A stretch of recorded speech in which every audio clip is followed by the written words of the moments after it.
This one's gonna get loud. Yeah. Hey everybody, welcome back to another edition of Neff Tells Flair. No, he doesn't tell Flair. He learns Flair. Neff learns Flair and tells stories in which I learn how to flip these things around in a way called Flair and tell you stories. See, getting a little bit better. Yeah, so I've been telling a lot of stories lately about this 25th anniversary thing. And a lot of that is based on just places that I've been, and not because of me necessarily, but because of people who had taught me stuff and where the cocktail world and the bar world specifically was at the time. So today I'm going to talk about LA a little bit, and then I'm going to learn something new. I'm going to keep practicing the stuff that I've done before, but the new one I saw is really cool. You do a flip like that, and then you go across, and then something like that. So flip over and then drop it. But yeah, I'm going to work on that for a while. I'm going to go back and practice the spoon thing and maybe a couple other things that I hope that I have been practicing and getting better on. But yeah, so here we go. I left New York City to move to LA, and that was kind of educational because I'd had a whole career in New York. It was the first time as a real professional that I had to start over.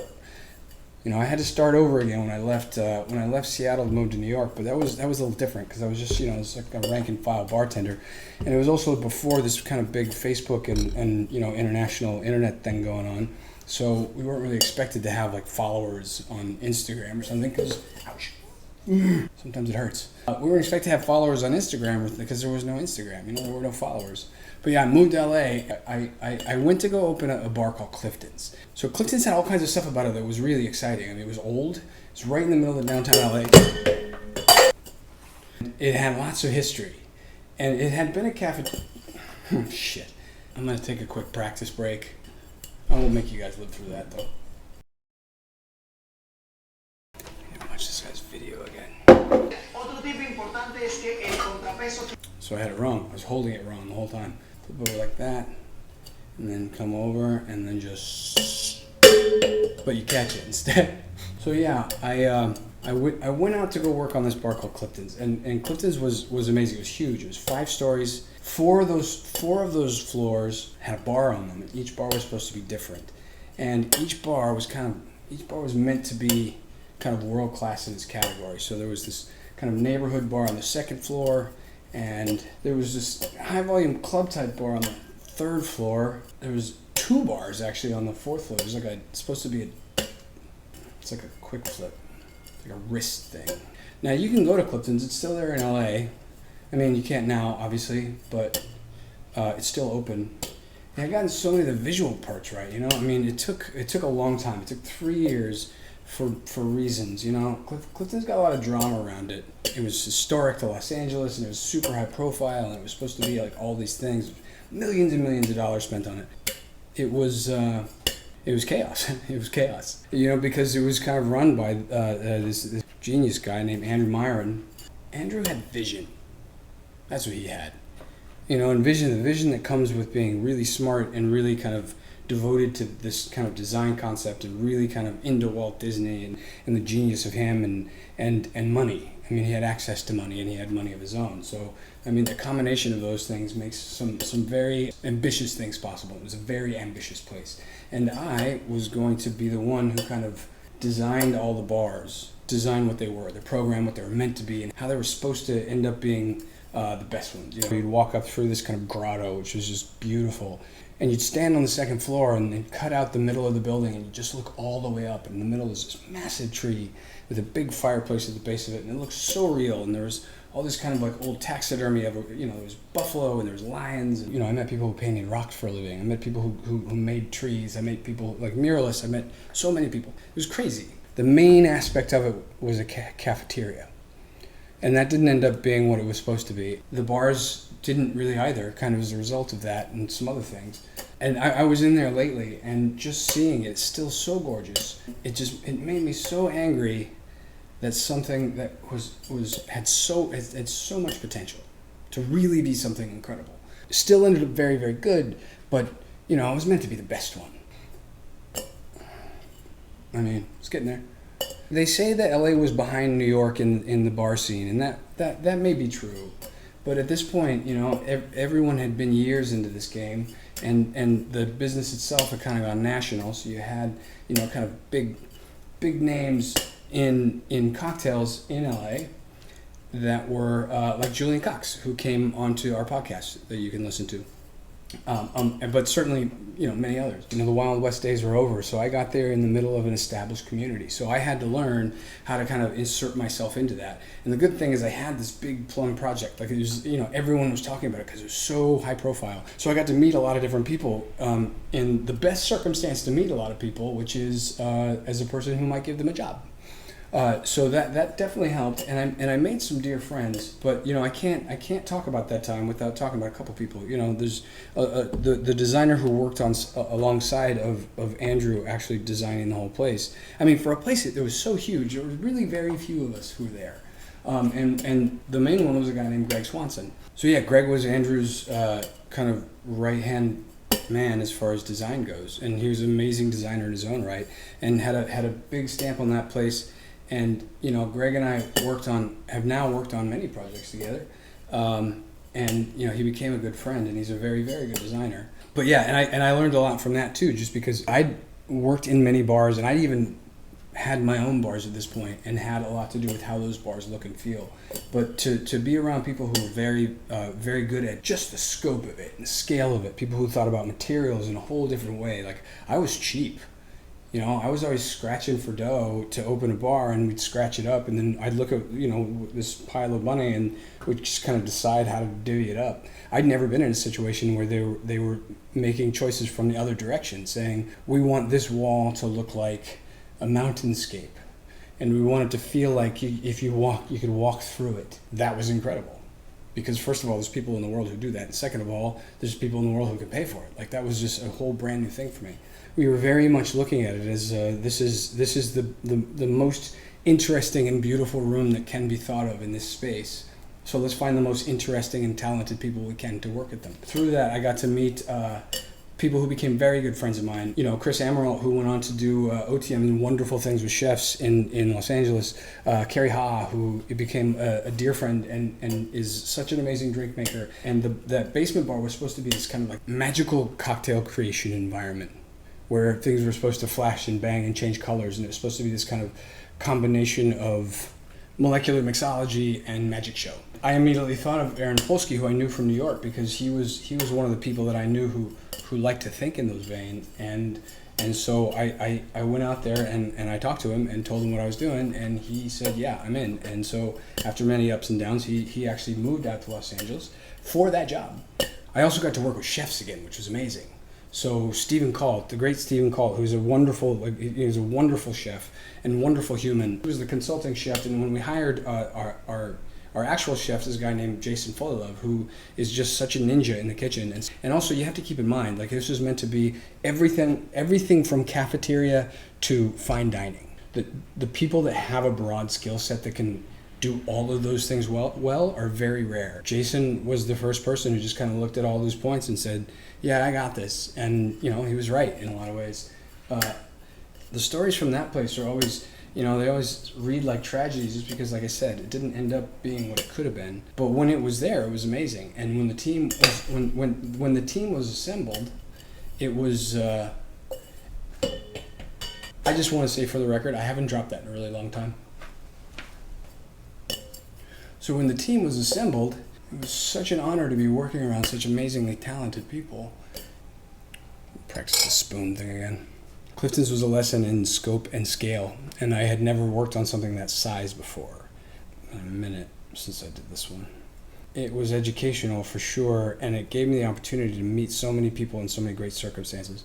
And one of those people that I got to meet was a guy named Mark Smith. Mark Smith is one of the kind of, what I consider one of the founding members of the bar scene as it exists in Los Angeles. And he had a bar called the Three Clubs. And Threes, as we call it, was in Hollywood. The Hollywood I'm talking about is the actual neighborhood that is Hollywood, which is not the Hollywood that you're thinking of. And this bar had been there for something like 25 years. It opened as this kind of Frank Sinatra style martini bar. If you watch the movie Swingers, It's one of those bars where they all go out on some night, and there's all these people in there, and one of them looks at the other one and says, "This place is dead anyway. Let's get out of here." And it was this kind of they shot some Mad Men episodes in there, but because it had that feel to it, it just felt really good. It felt like one of these kind of joints that had been there for a long time, and it had opened specifically because they wanted to have a place that they imagined Frank Sinatra and the Rat Pack would have hung out at. And it was still there, and it was still pretty much its original form, and still owned by that one guy. That one guy named Mark Smith, he's one of the greats. He was never a bartender, but he had a very honed sense of what felt right in a bar. As a conversationalist and as a host, he was kind of forever young, handsome, just chatty, wonderful, generous man. But I got to know him after I already knew his bar. So when I met him, I'm like, "Oh shit, I love your place." And we started talking, and over time he let me come on board, and I got to run the bar program, and I got to work there. The kind of place is like a dream place for me. Anything that lives on that edge between a dive bar and not a dive bar, I love. I certainly love to go there, and that was a place that I was very, very honored and fortunate to be able to get to run. So I got to kind of take a very reluctant group of bartenders who were very, very distrustful of what I was going to try to tell them. And I got to tell them that we were going to make drinks, we were going to make cocktails, and we were going to do it in a specific way. And they were all fantastic. And I met some people who are still very good friends of mine, Claire Mallet specifically, but others as well. When you take an old place and try to preserve its soul and just give it cocktails, there is a way to do it without killing it. You can introduce cocktails to these old places without destroying the spirit that everyone loves about them. And it's wonderful, and it makes wonderful bars. Three Clubs in its prime, what I call its prime, because I didn't see it in its early days, was still one of the best bars that I've ever been in. I love that bar so much. It's still one of my favorite bars in the world. You'll notice I'm practicing my left hand again, and it's it was an honor to be able to run it. But between that and Clifton's, it was these are places that people knew. So I kind of going out and being a part of that community and learning that community, I got to meet two very important people. One of whom is a guy named Damien Windsor, and one named Eric Tukoski.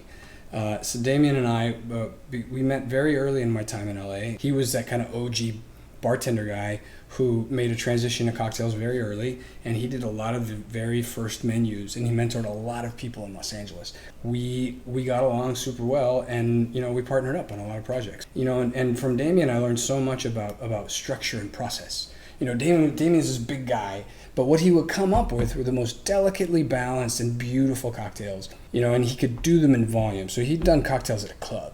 So he had studied how to put things in Cornelius kegs, and he'd studied how to do things in bulk, and he'd studied how to do things in all these different processes, and he was very, very willing to look at a problem and say, this is how we're going to solve it. I know X way, and you know Y way, and neither of those are working, so let's see if we can find something in the middle. And we did that quite often. And, not just a dear friend, but a wonderful collaborator and a great partner. The other person is a guy named Eric Tukoski, also known as E.T. People that knew us both in common, when I moved to Los Angeles, says, "You need to meet this guy." I was like, okay, fine, whatever. So we were put in touch. I haven't done the over-the-shoulder one in a minute. And, everyone's busy. He was running a place called Jones at the time. Had a brand that he owned and all kinds of stuff. He had a brand he owned, and he was working on it. Everyone said, this is the person you need to meet. You guys really get along. And then one night at an event called Tales of the Cocktail, which was in New Orleans, it's a big industry doodad, and lots of people from all over the world go. And so I go to this dinner hosted by Brooklyn Gin. I was late, which is not unusual. Everyone's kind of waiting. There's this big table full of all these people, and there's one seat there, and everyone's looking at me, and they're just like, wow, finally we can start. So I go and I sit down, I'm like, hey, and across from me is this dude, and he looks at me, he's like, I'm that guy you're supposed to meet. And I was like, oh, cool. So, we started chatting over dinner, and then we kind of went and had a drink afterwards, and it turns out, whatever. We just had a really momentous mandate that night, and we became fast friends, and he's still a very good friend of mine. And I have an enormous amount of respect for him because as an entrepreneur, he's amazing.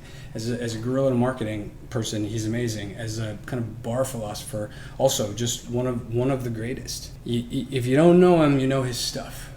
And I think that's kind of the way he likes it. But yeah, that's kind of what Los Angeles gave me. LA was very open in a way that I don't get in a lot of different places. And even though I am from Southern California, I am not from Los Angeles. There's too many people to name that are important. And there are too many experiences that I had that you can really sum up. This one, that just opened the cash drawer. So you go, yeah, people are still here. They're still doing stuff, and they're still great at what they do. And chances are, whoever you admire probably also admires them. I'm lucky to be surrounded by talented people who are also very good people. I'd say that's enough story for one day, don't you think, Neff? I'm going to remind everybody of something. You know, a synopsis of all these places doesn't really say a lot about what actually happened. What actually happened was both good and bad, right? Like we had successes and we had failures. I had successes and I had failures too. I don't mean to diminish them by leaving them out of these, but I don't know that they belong in a synopsis. And maybe one day I'll start telling stories about the bad stuff as well as the good stuff, because I think it's important that we talk about all of them. But for now, I will say that I have gratitude for all of my LA people. I love LA so much as a city, as a community, and as a bar community. I love its bars, I love its people. But yeah, talking about guys like Andrew Myron and Mark Smith, Said Moses for sure, Greg Swanson, Damien, E.T., people like Colin Baugh, who I work with so much and taught me so much about working with the media. Like all the people that I was lucky enough to work with and meet. There's way too many to name, but okay, that almost did real damage. I'm gonna crack a screen. You know, they say you can do this with a glass as well, but I'm gonna wait on that one. But as I mentioned before, you know, I'm lucky enough to learn so much from so many people, and my knowledge isn't my own always. A lot of it's what people gave me, and so the least I can do is share it with you guys. And then just pop, you just gotta practice it over and over again. Lots of people say they hate LA, but they don't know what they're talking about. LA's great. I'm learning new things. I hope you're learning new things too.